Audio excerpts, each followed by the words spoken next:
നമസ്കാരം.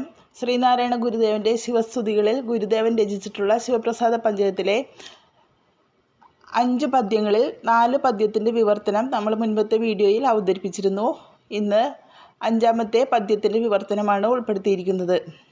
കനിവെന്നിലിരുത്തിയനഘരസ കനി തട്ടിയെറിഞ്ഞു കരം കഴുകി തനിമുക്തി പഴുത്തു ചൊരിഞ്ഞൊഴുകും കനകക്കൊടിയെ കഴലേകുക നീ.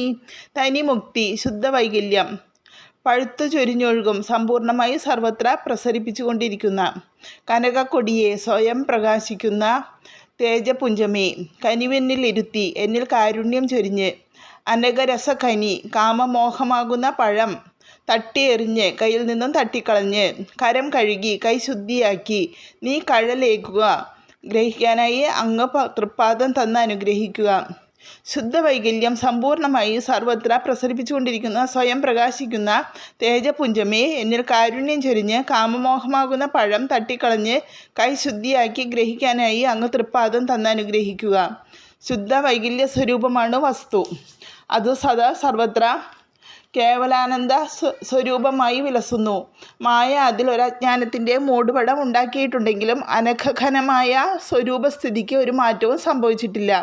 ഉള്ളിൽ ബോധസത്യത്തെ തിരഞ്ഞു കണ്ടിട്ടുള്ള ശ്രീനാരായണ ഗുരുദേവനെ പോലുള്ളവർക്കെല്ലാം ഒരുപോലെ ഈ വസ്തു രഹസ്യം തെളിഞ്ഞിട്ടുണ്ടെന്നാണ് അവർ അവകാശപ്പെടുന്നത്. ഈ കൈവല്യ സാക്ഷാത്കാരത്തിൻ്റെ അനുഭവ മാധുര്യം നിറഞ്ഞു തുടങ്ങുന്ന ഒരു വിശേഷണമാണ് തനി മുക്തി പഴുത്തു ചൊരിഞ്ഞൊഴുകും കനകക്കൊടിയെ എന്ന സംബോധന. വസ്തുസ്ഥിതിയാണെങ്കിൽ എല്ലാവർക്കും എന്തുകൊണ്ട് അത് അനുഭവപ്പെടുന്നില്ല? കാമമോഹമാകുന്ന കനി ഭക്ഷിക്കുന്നത് കൊണ്ടാണ്. ഭക്ഷിക്കുന്നത് മാത്രമല്ല, സദാ കയ്യിൽ വെച്ച് ഭക്ഷിക്കാൻ കൊതിക്കുകയും ചെയ്യുന്നു. ഇത് പരമ്പരയായി ലഭിച്ച കനിയാണ്. ദൈവപുത്രന്മാരായി ആദ്യം 2 മനുഷ്യവ്യക്തികൾ ഉണ്ടായെന്നാണല്ലോ ക്രൈസ്തവ വേദം ഘോഷിക്കുന്നത്.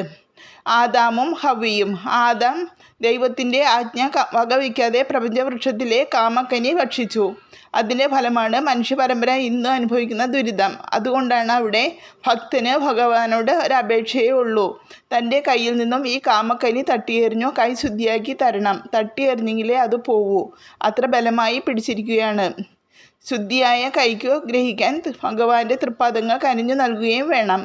ഭഗവാന്റെ തൃപ്പാദങ്ങൾ ശിവപ്രസാദ പഞ്ചകം പോലുള്ള ഭക്തി രസനിഷന്ധികളായ കൃതികൾ രചിച്ച് നമുക്ക് വ്യക്തമായി കാട്ടിത്തരുന്ന ഗുരുദേവൻ്റെ തൃപ്പാദങ്ങൾ നമുക്കും ശുദ്ധങ്ങളായ കൈകൾ കൊണ്ട് ഗ്രഹിക്കാൻ നോക്കാം. നമുക്ക് ശിവപ്രസാദ പഞ്ചകം ഒന്നുകൂടി നോക്കാം. ശിവശങ്കര സർവശരണ്യ വിഭോ ഭവസങ്കടനാശന പാഹി ശിവ. കവിസന്തതി സന്തതവും തൊഴുമെൻ ഭവനാടകമാടുമരും പൊരുളേ. പൊരുളെന്നും ഉടമ്പൊടു മക്കളുയിർ തിരളെന്നും ഇതൊക്കെ അനർത്ഥകരം. കരളീന്നു കളഞ്ഞു കരുംകടലിൽ പുരളാതെ പൊതിഞ്ഞു പിടിപ്പതു നീ. പിടിപെട്ടു പുരണ്ടു മറിഞ്ഞു പിണ കുടിയിൽ കുടികൊണ്ടു ഗുണങ്ങളോടും കുടികൊണ്ടു കുടിക്കുമരുങ്കുടി നീരടി തട്ടി അകത്തു നിറഞ്ഞിരി നീ.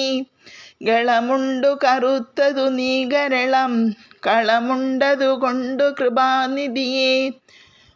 കളമുണ്ടൊരു കൊണ്ടലൊടുത്ത കടൽ കളമുണ്ടൊരു സീമ നിനക്കു നിഹി. കനിവെന്നിലിരുത്തി അനഘരസ കനി തട്ടിയെറിഞ്ഞു കരം കഴുകി തനിമുക്തി പഴുത്തു ചൊരിഞ്ഞൊഴുകും കനകക്കൊടിയെ കഴലേകുക നീ. ഓം ശാന്തി ശാന്തി ശാന്തി.